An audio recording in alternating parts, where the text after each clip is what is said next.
السلام علیکم۔ محبت قربانی مانگتی ہے۔ جی ہاں، محبت کی قربانی کی ایک لازوال داستان سنیے، لیکن اس سے پہلے میرے چینل کو سبسکرائب کر لیں، لائک کر لیں اور بیل آئیکن بٹن کو بھی پریس کر لیں تاکہ نئی ویڈیو اپلوڈ ہوتے ہی آپ کو اس کا نوٹیفیکیشن مل سکے۔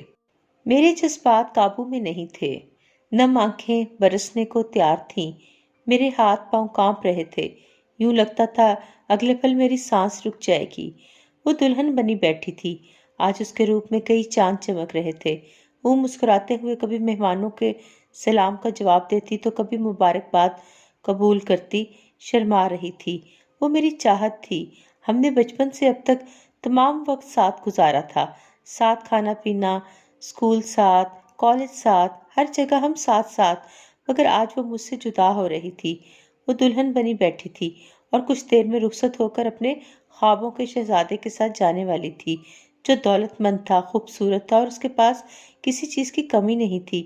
وہ ملک سے باہر رہتا تھا، یہ سب اس کے خواب تھے، اس کے اپنے ہم سفر میں وہ یہی خوبیاں چاہتی تھی، اسی لیے میں کبھی اپنے پیار کا اظہار نہ کر سکا۔ اس کی رخصتی کی تیاریاں ہو رہی تھیں، میں مزید رکنے کی ہمت نہیں کر سکا اور بھاگ کر گھر آ گیا۔ میرے اندر باہر ہر طرف سناٹا تھا، ویرانی تھی، ہر شے پر اداسی تھی۔ وہ جا چکی تھی اپنی زندگی جینے اور میں تنہا ہو گیا تھا۔ میں ساری رات روتا رہا، اب کوئی مجھے ڈھونڈتا ہوا، مجھے پکارتا ہوا نہیں آئے گا۔ پہلے میں کچھ دیر نظروں سے اوجھل ہو جاتا تھا تو وہ مجھے تلاش کرتی، مجھے پکارتی۔ میں کسی دعوت میں کھانا نہ کھاتا تو وہ اپنی پلیٹ لیے میرے پاس آ بیٹھتی اور کہتی، داستان، اگر تم کھانا نہیں کھاؤ گے تو میں بھی نہیں کھاؤں گی، اور میں اس کی ادا پر مسکرانے لگتا۔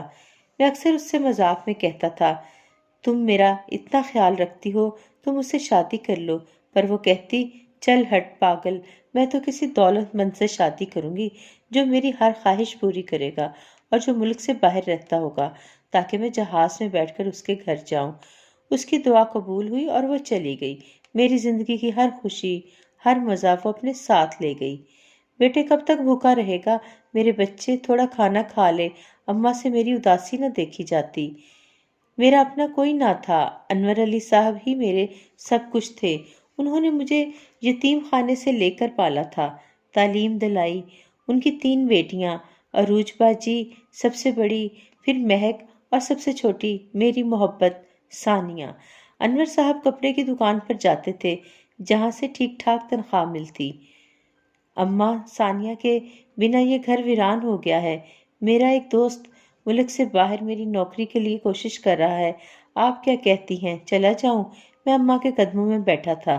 میں جانتی ہوں میرے بچے، وہ تو گھر کی رونق تھی، تم دونوں ہی سارا دن گھر میں شور مچا کر رکھتے تھے، اب تیرا بھی دل کہاں لگ رہا ہے گھر میں؟ دیکھ لے نوکری، اپنے ابا سے بات کر لے۔ اماں اداس ہو گئی۔ اداس کیوں ہوتی ہو میری پیاری اماں؟ میں آتا جاتا رہوں گا، میں کسی قابل بننا چاہتا ہوں۔ میری بات اماں کی سمجھ میں آ گئی۔ ابا کو رضامند کرنے میں ماں نے میرا خوب ساتھ دیا، پھر اماں کی دعاؤں اور ابا کی مدد سے میرا کام آسان ہو گیا اور میں دبئی چلا گیا۔ دبئی آ کر میں نے خود کو کام میں مصروف کر لیا، دن رات کام کرتا تاکہ ثانیہ کی یاد سے تڑپ نہ سکوں۔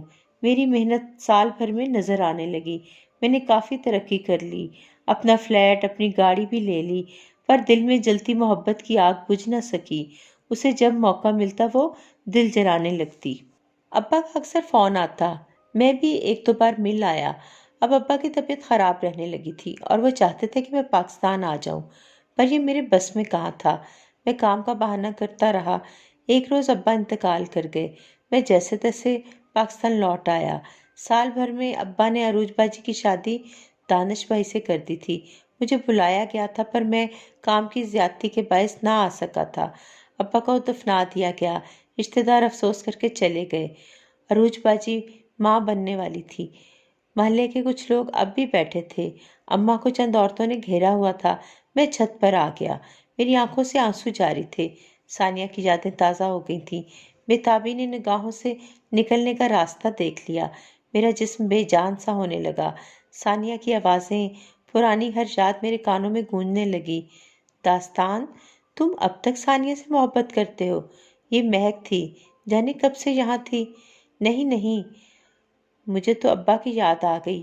میں نے آنسو صاف کیے۔ میرے جواب پر وہ دھیرے سے مسکرا دی اور بولی، تمہیں جھوٹ بولنا نہیں آتا۔ ابا کی یاد ہم سب کے دلوں میں ہمیشہ تازہ رہے گی، پر تمہاری آنکھوں میں آنسو ثانیہ کی جدائی کے ہیں۔ میں حیران سا اسے دیکھنے لگا۔ داستان، اس بات کے لیے یہ وقت تو صحیح نہیں، پر تم جانتے ہو میں نے اب تک شادی کیوں نہیں کی؟ مہک کے سوال پر میں نے اسے دیکھا۔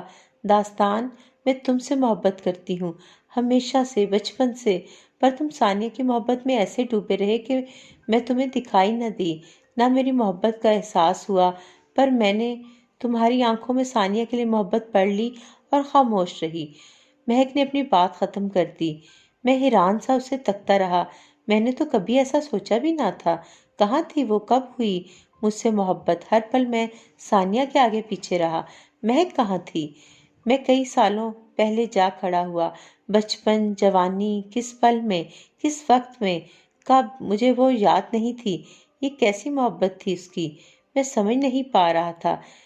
اسی وقت عروج باجی نے نیچے سے مجھے پکارا اور میں حیران پریشان سا نیچے کمرے میں عروج باجی کے پاس آ بیٹھا، جہاں اماں آنسو صاف کرتے بولی، داستان بیٹے، ثانیہ کی شادی کو 3 سال گزر گئے ہیں۔ اماں کی آواز آنسوؤں میں ڈوب گئی۔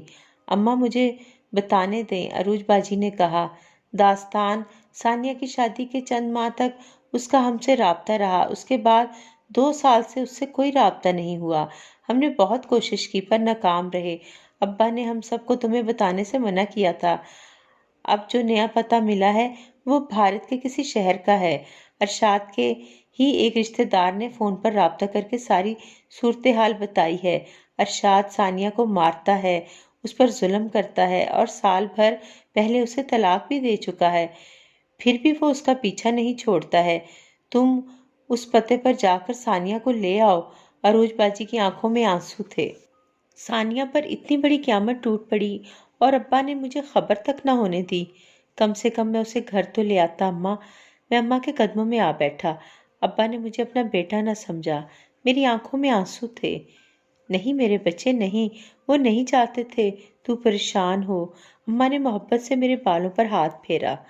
اماں، اتنی بڑی بات ہو گئی اور آپ کہتی ہیں؟ میں نے بات ادھوری چھوڑ دی۔ اب بحث سے کیا ہوگا؟ پھر میں جانے کی تیاری کرنے لگا اور اسی رات کی فلائٹ سے بھارت روانہ ہو گیا۔ میں ایک پل بھی مزید ضائع نہیں کر سکتا تھا۔ مجھے ثانیہ کی فکر تھی، اس کے لیے میرے دل سے دعائیں نکل رہی تھیں۔ ثانیہ کے ساتھ ایسا ہوگا اس کا مجھے اندازہ نہ تھا۔ میں تو اس کی ذرا سی تکلیف پہ گھبرا جاتا تھا۔ میرے دل پہ بجلی سی گری تھی۔ اے خدا، ثانیہ کی حفاظت کرنا۔ 2 دن بھارت میں گھومتا رہا، پھر جا کے اس کا گھر ملا۔ وہ ایک بسیدہ سی پرانی عمارت تھی جس کی دیوار پہ روشن دان بنے تھے۔ میں نے کئی بار دستک دی، پھر ایک گندا سا بچہ سر کھجاتا باہر آ گیا۔ کیا ہے؟ کون ہو؟ وہ بدتمیزی سے بولا۔ بیٹا کسی بڑے کو بلاؤ، کہنا پاکستان سے ثانیہ کے رشتہ دار آئے ہیں۔ میری آواز میرے حلق میں پھنس گئی۔ اماں اماں کرتا وہ بچہ گھر میں دوڑ گیا۔ میرا دل زور سے دھڑک رہا تھا۔ کیا مصیبت ہے؟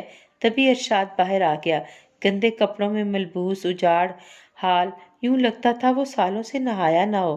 میں ثانیہ کو لینے آیا ہوں۔ کہاں ہے وہ؟ میری بات پہ اس کی بھویں چڑھ گئیں۔ بھاگ گئی ہے بے حیا، یہاں نہیں ہے۔ جا کوٹھے پہ تلاش کر لے اس بے شرم بے غیرت عورت کو۔ وہ جانور کی طرح لگ رہا تھا۔ یا خدا، میری ثانیہ ان جانوروں کے ساتھ 3 سال سے رہ رہی ہے۔ میرا وجود کانپ گیا۔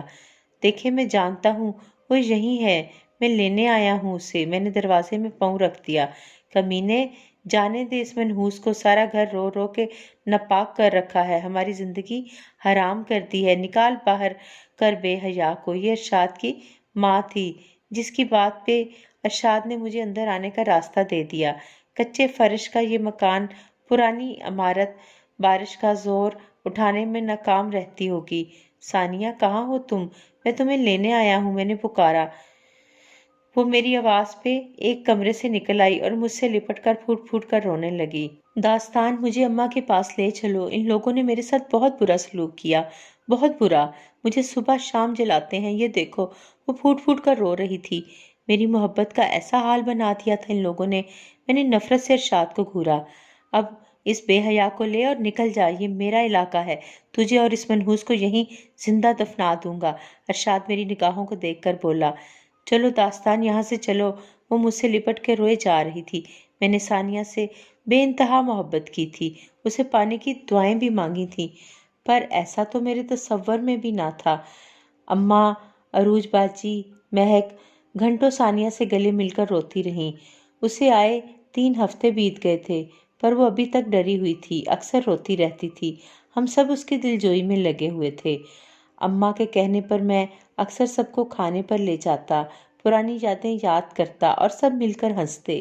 اماں اکثر ثانیہ کو سمجھاتے ہوئے کہتی، ارشاد کا حساب خدا پاک خود کرے گا، وقت کب کسی کے لیے رکا ہے۔ 1 ماہ گزر گیا، عروج کے یہاں پیاری سی بیٹی پیدا ہوئی، سبھی خوش تھے اور میں جانے کی تیاری کرنے لگا۔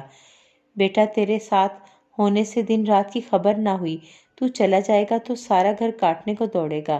اماں اداس ہو گئیں۔ اماں، میرا جانا ضروری ہے، پر میں وعدہ کرتا ہوں اب کی بار آؤں گا تو پھر آپ کو چھوڑ کے نہیں جاؤں گا۔ اماں مسکرا دیں۔ سچ کہتا ہے نا تو؟ وعدہ کر، جلدی آئے گا۔ اماں نے اپنا ہاتھ میری طرف بڑھایا۔ ہاں، پکا وعدہ۔ میں نے اماں کے ہاتھ پہ بوسہ لے لیا۔ تم جا رہے ہو؟ ثانیہ بھی میرے جانے کا سن کر آ گئی۔ ہاں، کیوں؟ میں سامان پیک کر رہا تھا، یوں ہی پوچھ رہی ہوں۔ اماں نے بتایا، مجھے تمہارے جانے کے بعد تمہاری یاد آئے گی، یہ گھر تمہارے بنا اچھا نہیں لگتا ہے۔ ثانیہ نے مسکرانے کی کوشش کی۔ آج وہ بہت خوبصورت لگ رہی تھی، گیلے بال، وہی میرے لیے۔ بے چینی سی اس کے چہرے پر دکھائی دی۔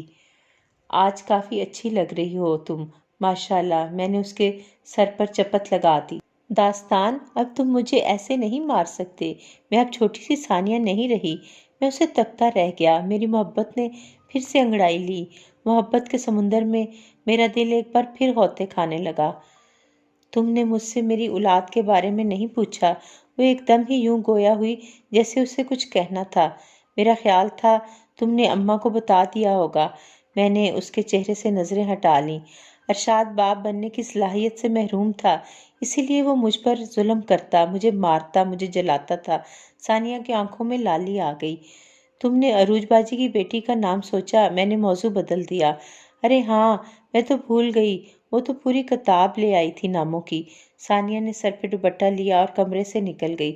میری محبت کسی گلاب کی طرح تازہ ہو گئی۔ میں واپس دبئی آ گیا۔ اکثر ثانیہ سے فون پر باتیں ہوتی، ہم پرانی باتوں کا ذکر کرتے اور کافی دیر تک ہنستے رہتے۔ وہ اکثر مجھے واپس آنے کا کہتی، گھر میں تمہارے بنا دل نہیں لگتا۔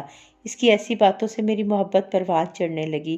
ایک روز اس نے فون پر بتایا، داستان، کل دانش بھائی کے چھوٹے بھائی کے لیے مہک آپی کا رشتہ آیا ہے۔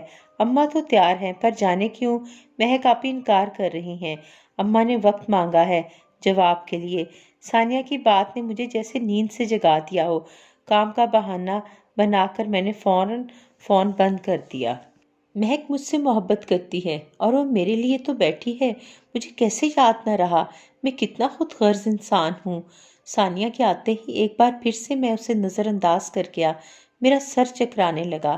ایک طرف میری محبت ثانیہ ہے تو دوسری طرف میرے نام کی مالا جپنے والی، سالوں سے میرے انتظار میں بیٹھی مہک ہے۔ میری سمجھ میں نہیں آ رہا تھا کیا کروں، کس کا ساتھ دوں، کس کو چھوڑ دوں۔ مہک کی محبت کا مول میں ادا نہیں کر سکتا تو دوسری طرف میری بچپن کی محبت، میری چاہت ثانیہ ہے۔ پھر خاصا سوچنے کے بعد میں نے اپنی زندگی کا اہم فیصلہ کر لیا۔ اماں، میں پاکستان آ رہا ہوں ہمیشہ کے لیے، اب میں گھر بسانا چاہتا ہوں۔ اماں میری بات پر خوش ہو گئیں۔ عروج باجی کو بھی میری شادی والی بات کی اطلاع مل گئی تھی، ان کے بھی کئی فون آ گئے، وہ بھی بے حد خوش تھیں۔ مجھے پاکستان آئے 2 دن ہو گئے تھے۔ بیٹا ہمیں تو بتا، تجھے کس طرح کی دلہن چاہیے اپنے لیے؟ اس رات کھانے پہ اماں نے محبت سے پوچھا۔ اماں، میں نے لڑکی دیکھ رکھی ہے، پر پہلے میں خود اس سے بات کر لوں، پھر آپ لوگوں کو بتاؤں گا۔ میری بات پہ ثانیہ شرماتے ہوئے مسکرانے لگی۔ میری نظریں اکثر اب اسی کا چہرہ پڑتی رہتی، پر میں جو فیصلہ کر چکا تھا اس کے لیے ثانیہ کو سمجھانا ضروری تھا۔ میں اسی کشمکش میں تھا کہ کیسے ثانیہ کو سمجھاؤں کہ میں اس سے شادی نہیں کر سکتا، میں مہک کی محبت کو نظر انداز نہیں کر سکتا۔ کیا میں آپ سے کچھ بات کر سکتی ہوں؟ کھانے کے بعد مہک میرے کمرے میں آ گئی۔ ہاں ہاں ضرور، کیوں نہیں، میں سنبھل کر بیٹھ گیا۔ آپ سے میری بس اتنی سی درخواست ہے کہ آپ ثانیہ کو اس حقیقت سے کبھی آگاہ نہیں کریں گے کہ میں نے آپ سے محبت کی ہے۔ خدا را اسے خبر ہونے مت دیجیے گا، ہم سب جانتے ہیں آپ اسے ہی اپنا بنائیں گے۔ مہک کی آنکھوں میں آنسو تھے، وہ ہاتھ جوڑے مجھ سے التجا کر رہی تھی۔ نہیں مہک، اس طرح تمہیں ہاتھ جوڑنے کی کوئی ضرورت نہیں، میں تمہاری محبت، تمہارا انتظار نظر انداز نہیں کر سکتا۔ میرے جذبات کو ثانیہ نے نہیں بلکہ تم نے سمجھا۔ میں یہاں ثانیہ کو نہیں تمہیں اپنا بنانے آیا ہوں۔ میری بات پر مہک روتے ہوئے کمرے سے نکل گئی۔ بیٹے، میں نے تجھ سے کہا تھا نا، تو اس گھر کی رونق ہے، دیکھ تیرے آنے سے اس گھر میں کیسی خوشیاں آئی ہیں۔ اماں جانے کب میرے کمرے میں آ گئی تھیں۔ کیوں اماں، ایسا کیا ہوا؟ میں نے حیرانی سے انہیں دیکھا۔ بیٹے، مہک نے دانش کے بھائی اکبر کے لیے ہاں کر دی ہے، اب اس گھر میں 2 شادیاں ہوں گی، ایک تیری ثانیہ سے اور دوسری مہک کی اکبر سے۔ ماشاءاللہ، خدا پاک تم سب کو خوش رکھے۔ اماں تو دعائیں دیتی چلی گئیں اور میں حیران پریشان سا کھڑا مہک کی محبت کو تولنے لگا، جس نے بہن کی خاطر اپنی محبت کو قربان کر دیا تھا اور محبت کی بازی کو جیت کر مجھے بتا دیا تھا کہ حقیقت میں اسے عشق کہتے ہیں۔